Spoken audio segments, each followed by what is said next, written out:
अस्सलामुअलैकुम, मैं ज़ुलेखा अरफ़ा ज़ुलेखा's किचन से। तो चलिए आज हम बनाते हैं कुछ डिफरेंट स्टाइल का बर्गर। मैंने कुछ टाइम पहले बर्गर के अंदर है ना थोड़ा-सा एक्सपेरिमेंट किया था और मैं बड़ा कामयाब हो गई, मुझे बड़ा पसंद आया था। मैंने सोचा आप लोगों को भी इसकी रेसिपी शेयर कर दूँ।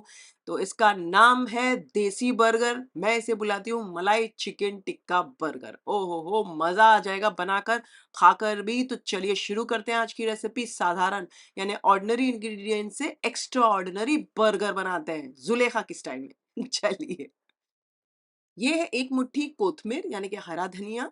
मैंने 3 हरी मिर्च ली है, आप ज़्यादा भी ले सकते हैं। एक मीडियम से छोटी साइज़ की प्याज़ है, 25 ग्राम काजू है। आप नॉर्मल साबुत काजू भी ले सकते हैं, मैंने टुकड़ा काजू लिए हैं। छोटा-सा मिक्सर जार लीजिए, उसमें मैं ये जो प्याज़ है ना, उसे मोटा-मोटा काट कर डाल देती हूँ। हरी मिर्च, कोथमीर यानी कि हरा धनिया और काजू भी डाल दीजिए।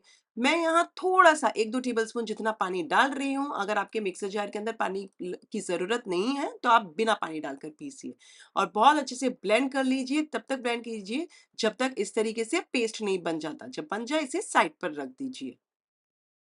ये है तकरीबन आधा किलो चिकन, चर्बी निकाली हुई है और मैंने इसके छोटे-छोटे पीस किए, 2-3 पानी से धो के नितारने के लिए छन्नी के ऊपर 15 मिनट के लिए साइड पर रख दिया था। अच्छे से पैट ड्राई हो गया तो इसमें डाल दीजिए नमक स्वाद अनुसार। मैंने 1 छोटा चाय का चम्मच डाला है। 1 छोटा चाय का चम्मच काली मिर्चों का पाउडर डाल दीजिए। 3 टेबलस्पून भरकर गाढ़ी दही डाल दीजिए नॉर्मल टेम्परेचर पे, खट्टी भी नहीं है, मीठी भी नहीं है। और यहाँ पर मैं मलाई डाल देती हूँ, तो तकरीबन 4 टेबलस्पून मलाई डाल दीजिए, मैंने बाज़ार की ली है। 2 टेबलस्पून अदरक लहसुन का पेस्ट भी डाल दीजिए और इसके साथ-साथ जो आपने पीस कर रखा है, जो ग्रीन पेस्ट, वो सारा डाल दीजिए और बहुत अच्छे से मिक्स कर लीजिए। जो भी लगा हुआ हो वो सारा मिक्सर जार के अंदर निकाल कर फिर इसमें डाल दीजिए हमारे जो चिकन के अंदर और बहुत अच्छे से मिक्स करने के बाद इसे ढक कर मैरिनेट करने। आप चाहें तो आधा घंटा, आप चाहें तो 1 घंटा, आप चाहें तो प्रीवियस नाइट भी मसाला लगा के रख सकते हैं। नेक्स्ट डे आप इसे फ्राई कर सकते हैं। पर मेरे पास 2-3 घंटे हैं तो मैं इसे ढक कर फ्रिज में 2-3 घंटे के लिए मैरिनेट करने रहने देती हूँ। चलिए तकरीबन 2 घंटा हो चुका है मैरिनेट होके, तो कढ़ाई या फ्राई पैन के अंदर 3 टेबलस्पून जितना मक्खन यानी कि बटर डाल दीजिए और थोड़ा-सा तेल डाल दीजिए कि मक्खन जले ना। चूल्हा फ़ास्ट आँच पर रहने दीजिए और मक्खन जब पिघल जाए तो बिस्मिल्लाहिर्रहमानिर्रहीम बोलकर ये जो चिकन मैरिनेट करी हुई है, सारी मैरिनेशन के साथ डाल दीजिए।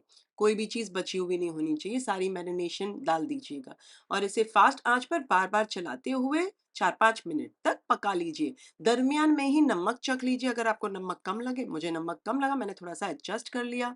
और है ना जब 3-4 मिनट हो गए ना, तो मिक्सर जार के अंदर है ना मुझे हल्का-सा ये जो कोतमीर और ये सब हमने पीसा था वो थोड़ा-सा लगा हुआ दिखा, तो मैं थोड़ा-सा 1-2 टेबलस्पून जितना पानी मैंने उसमें डाला और चलाकर मैं इसमें डाल देती हूँ। बट अगर आपने पूरी तरीके से निकाल लिया हो तो ये पानी डालने की कोई ज़रूरत नहीं है।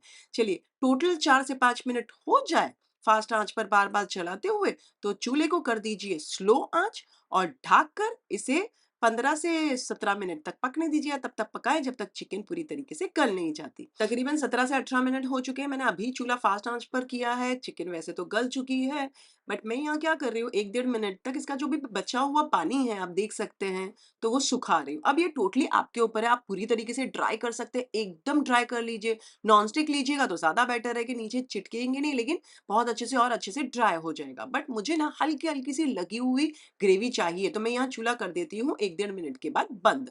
और ये आप देख सकते हैं बढ़िया-सी हल्की-हल्की ग्रेवी है ना? साइड पर मैंने कोयला जलाने रख दिया है 5 मिनट पहले। यहाँ पर वाटी रख दीजिए स्टील की, कोयला गरम करा हुआ रख दीजिए, तेल, घी या मक्खन डालें क्विकली और इसे ढक कर 3-4 मिनट तक इसे रहने दीजिए। तो बढ़िया-सा डुंगार आएगा तो मज़ेदार स्वाद भी आएगा और हर एक बाइट में आपको जो उसका स्वाद में जो डूंगार का फ्लेवर आएगा, आहाहा! बहुत मज़ा आ जाएगा। अच्छा मैंने इतनी ग्रेवी रखी है क्योंकि आपको पता है मैं ये 1 घंटे के बाद सर्व करूँगी तो फिर से इसे मैं गरम करूँगी तो और ज़्यादा सूखेगी, बट आप आपके हिसाब से और ज़्यादा ड्राई आउट कर सकते हैं, हाँ। अब इसे साइड पर रख दीजिए और एक फ्राई पैन के अंदर 2-3 टेबलस्पून जितना मक्खन यानी कि बटर डाल दीजिए, वो मेल्ट हो जाए।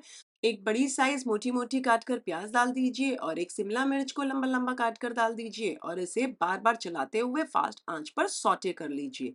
हमें ज़्यादा फ्राई नहीं करना है, बस थोड़ी-सी कच्ची-पक्की रहे तो मज़ा आएगा, थोड़ा-सा कैरेमलाइज़्ड होती है हो जाती है तो बहुत ही टेस्ट बढ़िया-सा फ्लेवर आता है बर्गर्स के अंदर, ज़रूर ट्राई कीजिएगा। चुटकी भर नमक भी डाल दीजिए, मैं डाल रही हूँ, आप चाहें तो काली मिर्चों का पाउडर भी डाल सकते हैं। थोड़ा-सा मुझे मक्खन कम लग रहा है तो मैंने थोड़ा डाला, ये टोटली ऑप्शनल है।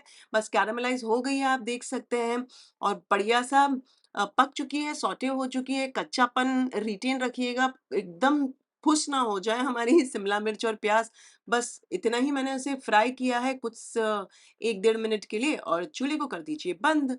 अब यहाँ पर मैं फ्राई पैन रख लेती हूँ, बर्गर बन्स हैं, इन्हें मक्खन डालकर उलट-पलट करते हुए बहुत अच्छे से बर्गर बन्स को ग्रिल कर लीजिए ऐसे।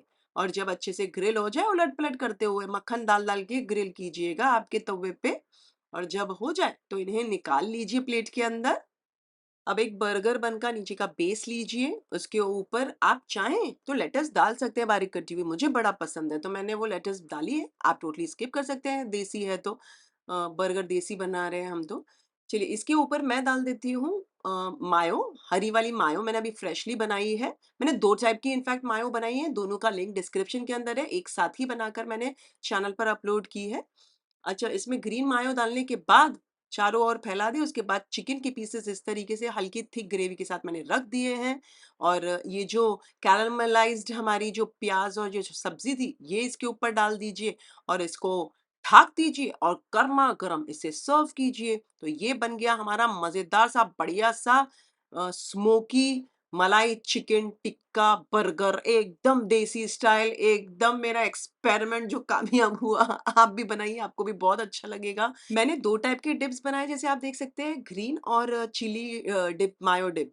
तो मैंने रात को है ना दोपहर में ये ग्रीन वाले से सर्व किया मायो डिप के साथ, नीचे बेस पे मायो डिप ग्रीन वाला लगाया, लेकिन रात को मैंने है ना चिली मायो डिप लगाया है। ओह हो! बहुत ही मज़ा आया। मतलब मैं चूज़ ही नहीं कर पाई कि कौन-सा डिप के साथ मुझे ज़्यादा मज़ा आया। तो आप भी ट्राई कर सकते हैं वो चिली वाला डिप भी, जो बराबर में रखा है। तो आप चाहें तो लाल वाला नीचे बेस पे लगाएँ या फिर आप ये ग्रीन वाला मायो बेस पे लगाएँ, लेकिन दोनों ही मज़ेदार लगेंगे, ज़रूर बनाइएगा। वैसे ये जो डिप्स है ना मायो डिप्स की एक रेसिपी बनाकर मैंने चैनल पर मेरे अपलोड की है, लिंक आपके लिए इसका डिस्क्रिप्शन के अंदर है। तो है ना बढ़िया मज़ेदार सी रेसिपी आज की। हरी मिर्च आप आपके हिसाब से स्पाइस एडजस्ट कर सकते हैं और अगर आप ये बनाएँ तो मेरे साथ कमेंट सेक्शन में ज़रूर शेयर कीजिएगा, मुझे आपके कमेंट्स पढ़ने बहुत अच्छे लगते हैं। अच्छी लगी हो रेसिपी तो लाइक तो बनता है, लाइक कर दीजिए, उससे ज़्यादा अच्छी लगी हो तो अपने फैमिली और फ्रेंड्स में इस वाले वीडियो के लिंक ज़रूर फॉरवर्ड कीजिएगा। फिर से हाज़िर होंगी नई शानदार दमदार रेसिपी के साथ, अंटिल देन टेक केयर, अल्लाह हाफ़िज़, बाय बाय।